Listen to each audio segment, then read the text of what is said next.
Fixing your subject line won't fix your open rates, because there are 6 more invisible variables that influence the open before your readers even read the subject line. My name is Dennis. I run the Flows Group on School, and after studying and analyzing close to thousands emails, I realized that people are obsessing over the wrong stuff. In this video, I'll break down the 7 variables that drive the open rate and organize them into 3 buckets. Perception, do they trust you? Placement, does it even reach their inbox? And presentation, does it catch attention in the moment? So let's jump into the first bucket. Perception, do they trust you? It's everything to do with how you show up in your previous emails. Imagine your phone's buzzing, you check it out and it's an unknown number. Would you pick it up?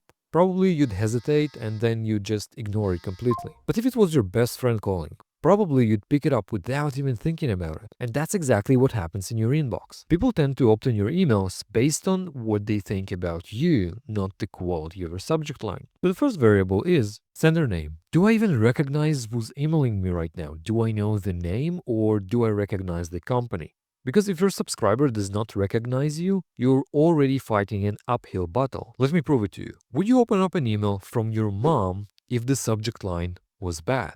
Of course you will. But would you open up an email from Rebecca at ABC Company that you don't really remember or recognize, even if she has a killer subject line? Maybe, but at first you look at the name and try to recognize her. So, how you make your name more recognizable? The obvious and most simple answer would be just make it clear on the opt-in page. Hey, you should expect an email from me, from name, in your inbox in this time frame. But what happens when you haven't emailed in a while? People tend to forget about you. Their inbox is filled with 197 emails daily. So, what do you do to get attention and get more recognizable? It takes us to the next variable. Consistency. How many times I show up in their inbox? Robert Cialdini calls it the familiarity effect. The more someone sees you, the more likable and trustworthy you are, even if you've never spoken a word. Think about the cashier at your local supermarket. You don't know him personally, but you see him every week. At first, you barely notice him, but over time, you start nodding, maybe smiling, and all because you see him every week constantly. He becomes trustworthy over time. And the same concept works with emails. Every time your subscriber sees your name in their inbox, even if they're not opening it, it reinforces your presence. The more often you show up, the familiar you become, and eventually they open. It works hand in hand with frequency. If I'll email you daily, you'll remember me faster than if I'll email you once a week. Repetition builds familiarity, and familiarity drives attention. It's not just about being seen, it's about being remembered, because when you're consistent, you're just avoiding triggering the "wait, who's this again?" response. You're not just a stranger popping in randomly, you're a familiar face they recognize. Back to the cashier example, if you'd saw him daily, you'll build familiarity 7 times faster than if you'd see him once a week. Same with email. The more frequently you email, the more likely they to stop the scroll and click and open your email. But consistency, it's easy to say, hard to sustain, which is why the next variable matters as much as this one. Longevity. It's about how long you've been showing up in someone's inboxes. And it's one of the most powerful trust signals you cannot fake. Let's put it into perspective. If you've been emailing daily for a month, the guy who emailed 10 years weekly will eat you alive. Even if you email daily for a full year, you'd still be 155 emails behind him. The guy who emailed 10 years has 10 times more impact, influence, and familiarity rather than you. And of course, it's not a perfect numbers game. There is not a certain specific number that after you pass it, you beat someone in familiarity. But the point is, longevity creates the perception of depth, authority, and importance. When someone's name popping up in your inbox for months and years,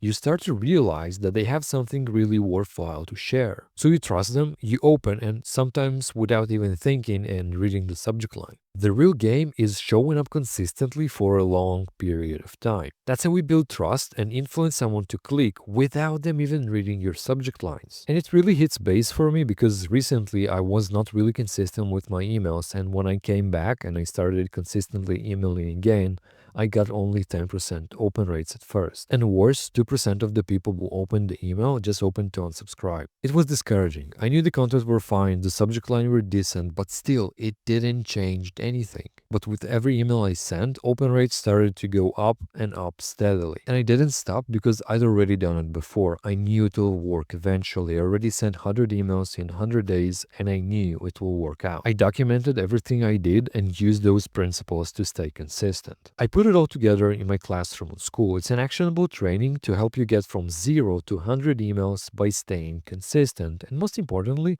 without burning out in the process. It goes over from sending your first few emails and then finding out the structure and making sure you're writing your emails correctly, and eventually staying up consistent by building system around it to help you. Find it in the pinned comment below and watch it to play the long-term game. So if you ever wondered why some people get their emails opened without the killer subject line, this is it. It's not what you write, it's who they remember. So now that you understand the perception bucket, let's move to the second one, the placement bucket. Because none of it really matters if your emails are not getting seen. If you're landing on promotion or worse, in spam, your name, your subject line, your message is not getting visible. So let's talk about deliverability. Most people think that after you hit send, your message goes straight to their inbox, but that's not exactly how it works. Your subscriber inbox has 3 main landing zones: the inbox, the promotion tab, and spam.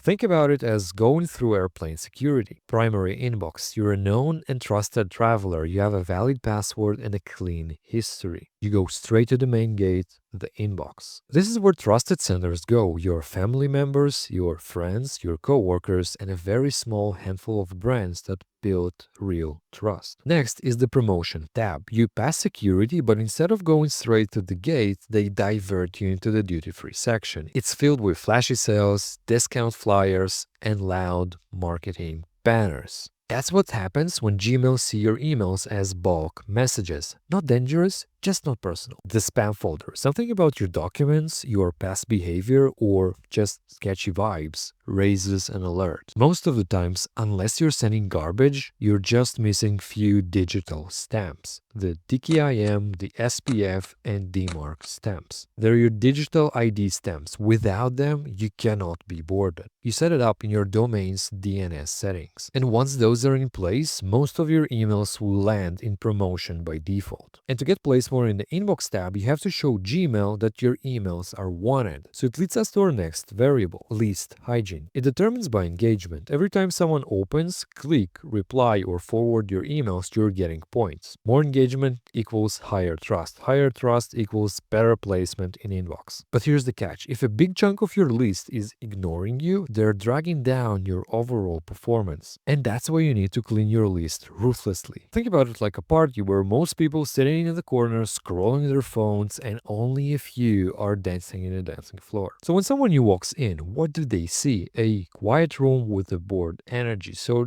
they're just straight going up to the side to scroll. But if you kick out the people in the corner and leave only the dancer, suddenly it feels more alive. The new people that now walk in see the energy and think, "Ooh, I want to be a part of it," and go straight to the dance floor. And that's what's happening when you're cleaning your list. You remove disengaged subscribers, so Gmail see a list full of people who click, open, and engage. This boosts your sending reputation, increasing the odds of landing in the inbox tab, not in promotion. Now, once you build this foundation, you're emailing consistently, you've cleaned your list, and your deliverability is good, you should ask yourself the next question. Does my emails grab attention in the moment? And that takes us to our third and final bucket, the presentation. And in my opinion, the variable that impacts the most open rates is reputation. We've already talked about name recognition, but here's another layer to it. Your name matters when it triggers a good and positive association. If someone opened your email before and they were boring, they were manipulative, and they had zero value,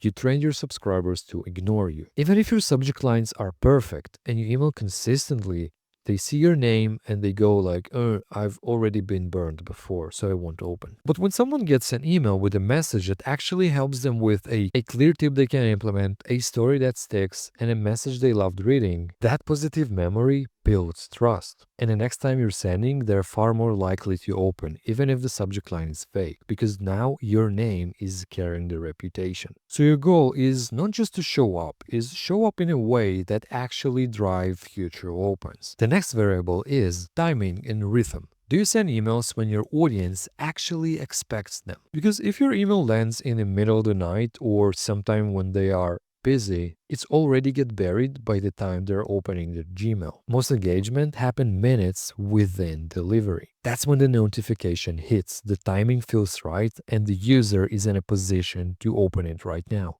But if you catch them while they're sleeping, driving, working, busy with live stuff, that moment might already gone. Timing is visibility, and when you're not visible, it doesn't matter how good your email or your subject lines are. They still won't get opened. Now here's the thing, there is no universal best time to send emails. It's different across niches, audiences, offers, and rhythms. All behave differently. So what do? Test it. Send emails at different times and track open rates. Look for patterns and watch for shifts in engagement. But to give you some solid starting point, here are some tested average send times across most niches. And the final variable that impacts open rates is the sexiest one and the most overhyped. It's the subject line. It's the headline of your emails and the thing that everyone is obsessed over. And while it does matter, you've seen by now that it's only one piece of the puzzle. But still, let's get tactical about it because if done right, subject lines can amplify everything else. I break them down into two simple categories: results-based and curiosity-based. So let's break them down and give you some examples. Results-based: clear outcome.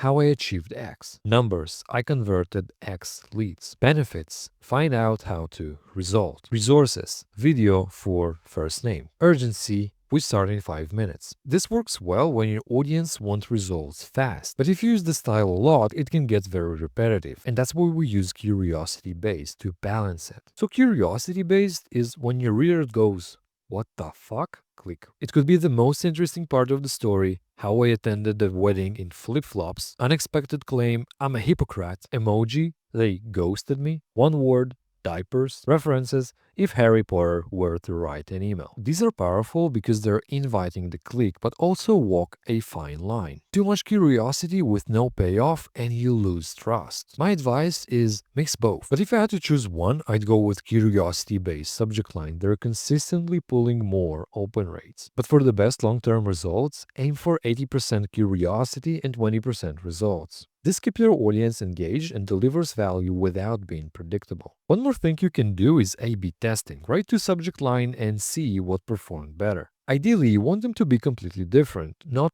"it was great" and the second one "it was amazing." You want them to be completely unrelated to one another. What you're testing is click rates. Some people will raise their eyebrow and ask, why not opens? The answer is simple. The goal of the subject line is not just to get open, is to get clicked and eventually to sell. So it's not really hard to deceive people into opening your emails. They'll feel upset, but you will feel like, this was a great subject line, I should repeat, even though it had 0 clicks. Think about it as a clickbaity title and thumbnail on YouTube. You click on the video, you get upset, and you bounce out after a few seconds. It has minimal impact on the open. So your subject lines has to really align with the message and the CTA, not just something cool to click on.